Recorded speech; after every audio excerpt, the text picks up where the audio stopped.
Guys, দেখুন এখন আমরা ডাক্তারখানায় আইছি। ঠিক আছে, এই আমার দিদির শরীরটা খারাপ, মাথা যন্ত্রণা, উঠতে পারছে না, কি করবি? তার জন্য এখন আমরা আইছি কাকু ডাক্তারখানায়। আমারও নাই, মাজাটা না বিশাল ব্যথা, মাজা আর এই হাতের গিট। ওষুধ নিয়ে নিবা। সারাদিন কি হাতুড়ি পিঠা এর জন্য নাকি?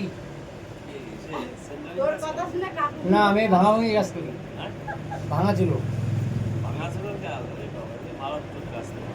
এই যে আমার স্বামীকে দেখেন তো। নিয়েছি, হাতুড়ি কাজ করে তো, তার মাঝে যন্ত্রণা, কি করবে, উঠতে পারছে না, বেচারা মানুষ, তো ডাক্তারখানায় নিয়ে আসলাম।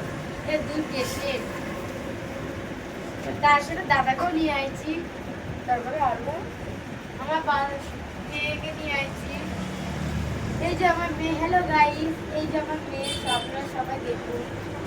আর ডাক্তারবাবু তো দেখাশোনা হচ্ছে, আসুন, ঠিক আছে, ওষুধটা আনলে পরে এই আমার দিদিকে ওষুধ দেবে, তারপর আমার স্বামী ডাক্তার দেখাবে, মাঝে এই।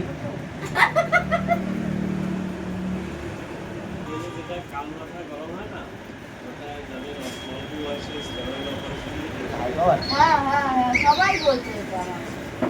কিন্তু তার জন্য একটা ওষুধ ছিল, আমি কোন বারাসাত একজনকে সুজন কুমারের ডাক্তার দেখিয়েছিলাম, বারাসাত সুজন কুমারের পার্সোনাল হয়েছিল। না, ওনারা দেখিয়েছিলাম, উনি একটা ওষুধ দিয়েছিল,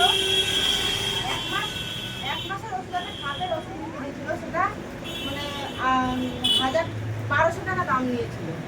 এবার 1200 টাকা দাম নেওয়ার পরে ওটা আমি একবারে কিনে খেয়েছিলাম, মানে 1 মাস খেয়েছিলাম, দেখি পুরো সেরে গেছে ওটা খেয়ে, বুঝেছো, পুরো সেরে গেছে, কিন্তু আর তো কেনা হয়নি, এখানে পাওয়া যাচ্ছে না সেই ওষুধ, সে যেতে হবে সে বারাসাত।